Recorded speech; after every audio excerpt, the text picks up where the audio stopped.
Lukuli Makindye mwenyweze tuli ku Lukuli Road Konge tuva side ze country club nga bwetoyongera ku side ze Makindye. So side ze Lukuli zino Eritrea nazo batandise okubeera nga baziwamba. Eritreans bangi kati Adi driving school nayo ya mu Eritrea. Kugamba side eno, this is kati wano wetuli Konge. Bantu bangi nnyo ababeera side eno. Eritrea business zeno batandise zitwala. And then business nyingi nnyo era zigenda zimerukawo mu side eno lwabagwira ababeerawo bungi, amayumba mangi, rent naye ali waggulu, ate side eno rent yali yakakkanyeeko naye rent ali waggulu nnyo kakati. Buli area eyingiramu Eritrea kati side zino ogendera ddala paka ku Kirombe, naye nja kubalagayo. Mu Kirombe waliyo kyaki ya Eritrea nga baasenga era nga bangi nnyo. City Council abo bakwata bazimba nga bwe mbalaba awo, aka pick up kakwata bazimba olumala nga bakutwala e Makindye. Oluguudo luno lwakolebwa some years back, na luno olwedde olwambuka waggulu mu hill nabo baalukoze bakamolokolebwa. So mbadde nkyabagamba ekyaba Eritreans, ebitundu wonna Eritrea bagenze nga bakulaakulanya ebitundu, nti bajja mu area ne batandika business. Abagamba Eritrea tebalinga Abasudaani. Abasudaani bantu bakulwana, ate Eritrea bantu ba mirembe, so tebalwana ebyo. Bo kasita bakola ka kofi kaabwe ne balya njera n'ennyama embisi, awo bo bamaze. Era bukya z'ennyama buli we bali zikolera ddala, zitundira ddala ennyama. So katweyongereyo tulabe development ya Lukuli Nanganda eri etya. That is Konge. Lukuli Nanganda Konge. Ekiyumba kino kalina eyo mugiraba tekwaliko bantu nga amaduuka makalu, naye Eritrea batandika okusenga eno yonna yajjula. Nzambalaba bali awo beezanyira ku puulu mpola mpola, tebalina buzibu. Nawe mulaba byonna bokka be bali eno. Abannayuganda bagenda babagobamu lwa nsonga omu Eritrea jagenda kaluumu akamu akakuwa emitwalo 4, ate Munnayuganda nga kakuwamu emitwalo 15. Nzambalaba bayitirivu obungi. Ate akati zino saawa batya omusana, saawa z'olweggulo babeera kuno bokka be babeera batambulirako. So enkulaakulana nze ngamba bongedde ku nkulaakulana y'ebitundu bino era n'abantu abadiiringa mu bintu bya Eritrea, okugeza nga okubasuza ennyumba bakifunyeemu nnyo.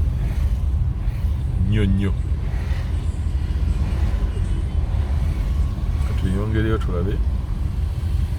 n'amasomero Eritrea engeri gye batakola, bakanda kuzaala buzaazi. Kati obusomero bwonna obuli ku Gaba Road oyinza okusanga 20% abaana abalimu, no 30% nga Eritrea, then around 5 Basudan, then the rest around 65 nga Bannayuganda. Oba tugambe Bannayuganda 50, then the 15 nga mulimu gundi endala Abazaire, ab'ensinsi endala. So 50% bonna bagwira masomero nga gano, 50% Ugandans, naye nga Eritreans zatwalanga around 35%.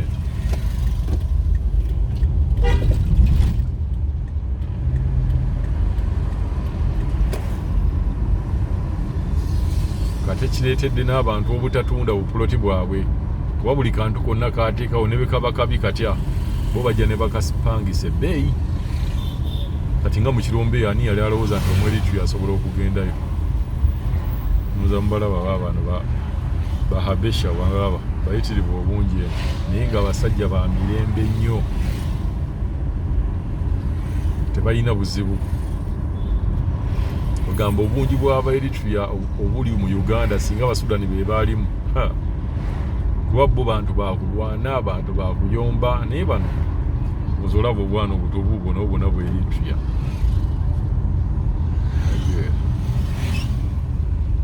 bali eno bayitirivu obungi muzambalaba ate wano kyenkutteko kitono wabbo nga bo bangi okukamala obukamazi bw'oba oyagala okumanya omu Eritrea yali mu sayidi eno jangu eno ku ssaawa nga emu ku ssaawa 3 oba 4 ogw'ekiro ojja balaba obungi bwawo. Lukuli Nanganda Lukuli Konge Katuuso to heading to Makindye.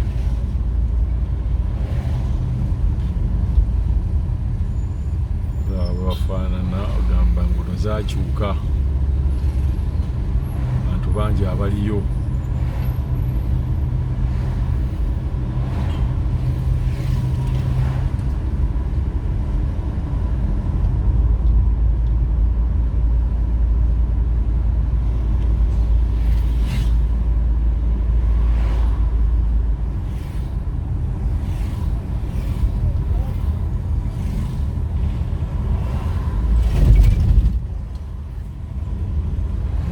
za mugalaba motoka mayitirivu obungi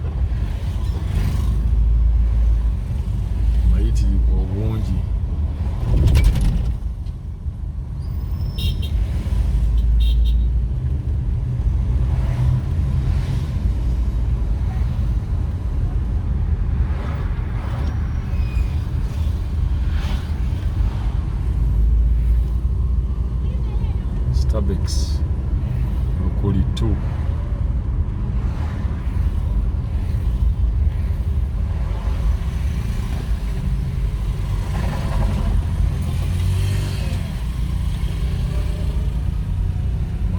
kati kino kyekigguka kyekikira ne kigwa ekansanga wali Rainbow International School ensala gyasalamu muzaire basala tebasobose kutunula right left ekasa kibeera nga ali kukuba asala busazi abakupe dibamba kati wansi ekikiri eyo gye bayita mu kirombe wano baali bayitawo mu kiwafu waliwo wano omuwafu omunene nnyo so ekikiri eyo kye bayita mu kirombe eyo omu Eritrea yali eyo naye ettaka ttono ewali ne kyaki yaabwe Eritrea wano wonna kati ate bwe batuuka wano mu area wano nyabalaga bwe batuuka ate ne bakendeeramu kati Makindye tebannamuyingira nnyo ate bwe babuuka Makindye ate ne bagenda najja nankumbi era expectation zange zigamba nti kasita banaamala Salama Road bwe bati be pap Salama Road omu Eritrea agenda muyingira beeyunge paka Munyonyo kuba kati bazze Munyonyo Salama wano olwo balaba abo bakyalimu wano naye nga mu maaso awo bajja kukendeera olaba waliraba abo bazannya puulu kapulu bezanyira waawo era be bajjuddewo so Salama Road bwanaggwa era abalina ennyumba ku Salama Road nga babawa ssente entono temufaayo kamala okukola ekkubo omu Eritrea agenda kujja eyo baali bakoma wali naye kati neeno ntandise okubalabayo mbadde mbamanyi nga bakoma wali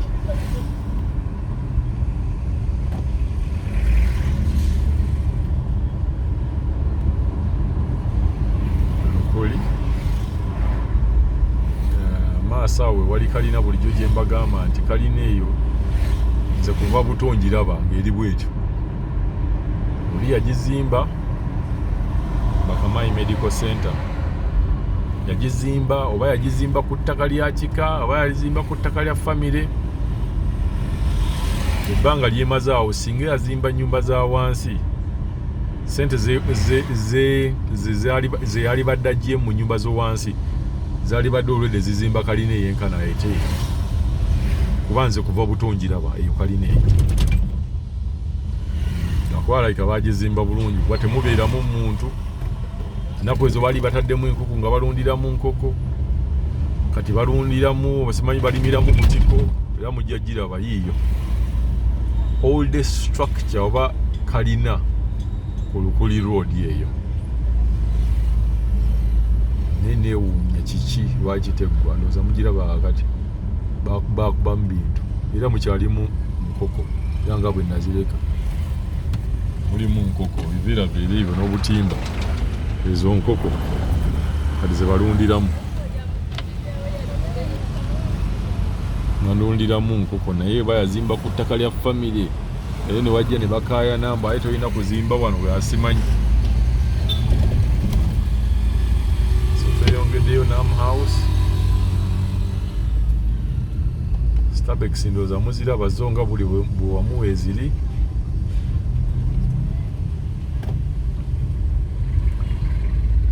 eri ebadde Lukuli 2 katono oba eri Lukuli 1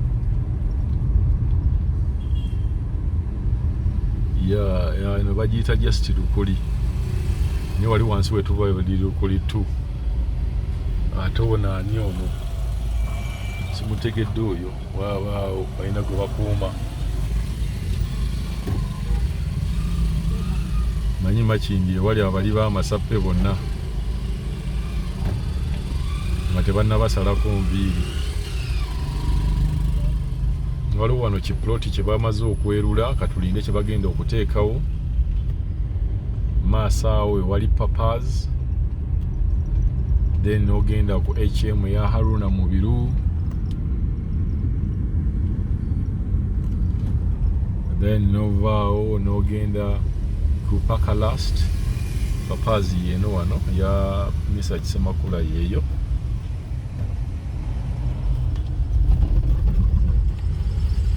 Nyege Festival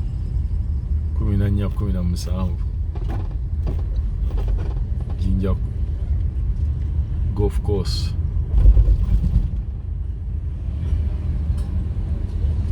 tutuuse mu Makindye bwati bwafaanana ekkubo lino eriri awo mu maaso lyolaba wali erigenda straight awo lye bali mu kukola erigenda okugwa ku Queen's Way liyitemu ligende ligwe ku lubiri eri awo bali mu kulikola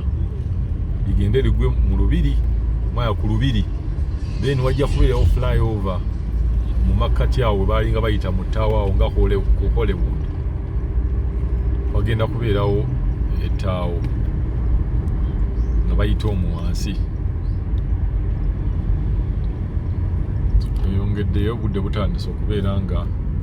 bukyankalanamu tutuuse e Makindye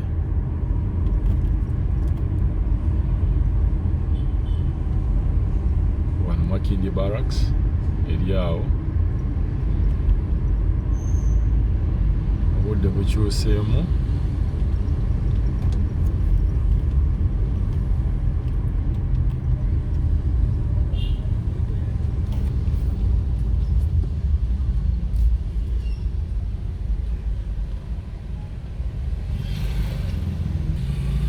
Makindye bweti bweri wano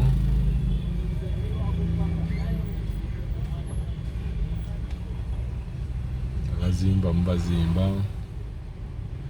ekizimbe ekyo kipya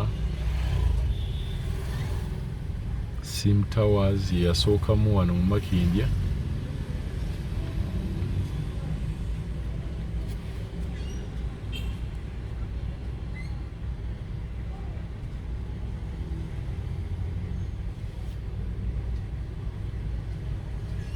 n'abalenga akaboozi wano ekiro babeera wano kukakalina waliwo kakalina bakayita akakiiwa awo abo tebakoze gataliiko nfuufu wowe eva wabeerawo akavuyo ate ono teyasasudde yankozesezza naye sente zeyansabye zabadde zenamusabye zabadde ntono alina okunnyongera wabaka kalina wabakayita akakiiwa baneekolera gyange awo wabeera missoni zonna ate namutute nankwata mu nsawo sente zonna yaziggyemu esimu yange yagintutteko tewaggwa misango so tuli ku Makindye papazi njibalaze paka lastiri wali ne H&M oba HM eya Haruna Mubiru bitala bikyatukuttemu wano katonotono nga saawa yonna bigenda kubeera nga bituta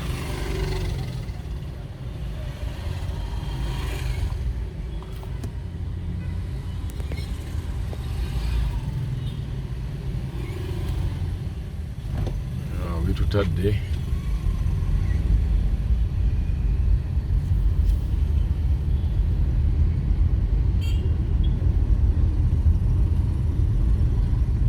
paka last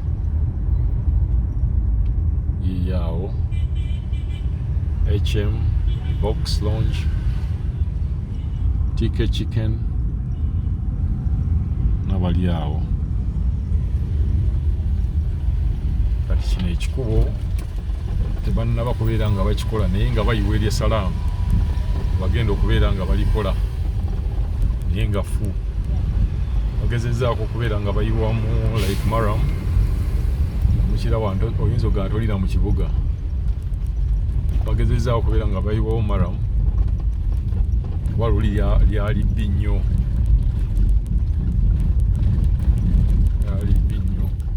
kati wano kalenda bananyini kalenda simanyi kyemuliko kuba kalenda nga yo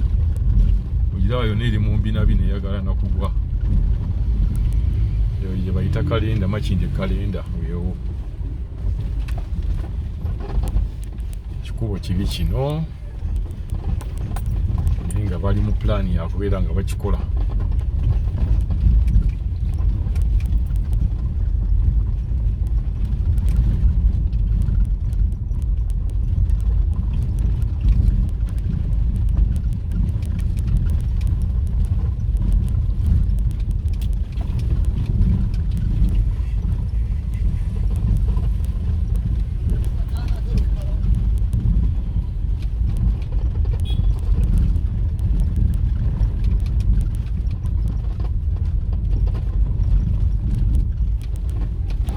wano wetugudde lino ekkubo eryo lye Salama Road ebali mu kukola waliwo yatusabye updates ze Salama Road kyemanyi next week oba late this week no next week tujja kuba tuziteekayo oba late next week tujja kubeera nga tuziteekayo Salama Road then no lye liva ekibuye ali wano yateekawo kalinaye naye enfuufu kyemukola kyemukola kingi so kino ekikubo kyambukira ddala paka ku Entebbe Road kigwa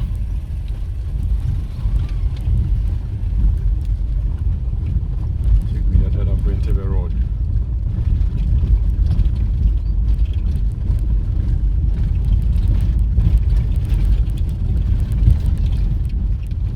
wano wakyali wafu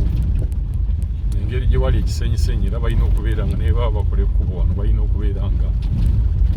bateekawo nnyo ati w'amaanyi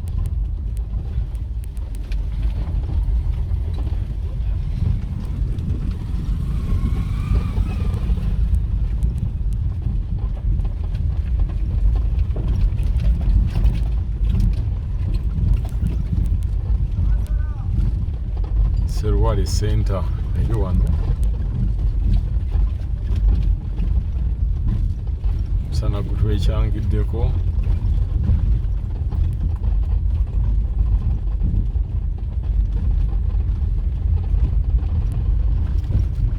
kati bw'oba ku Salama Road waliwo embalaze waggulu ate n'ojja n'ogwa ku Busaabala mu maaso awo wali Busaabala ekyo kyo kigenda e Busaabala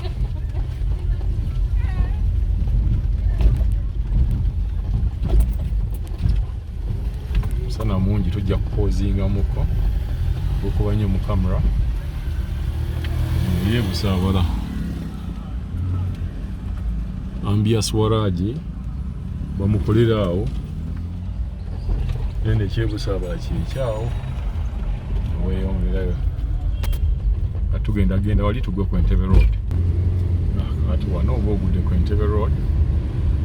kakati ate wali wenzije ngambalaga omweritu yataliyo ate wane najja nankumbi aye najja n'abeerawo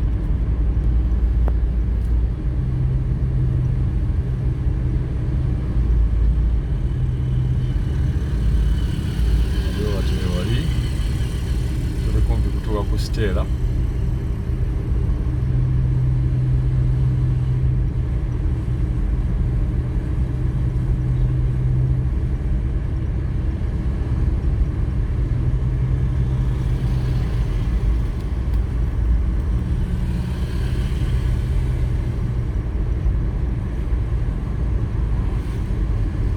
Najibalaga Nyondo Club, Nyondo Pub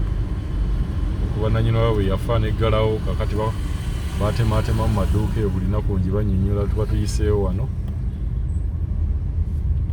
kati wano webayita ku Stella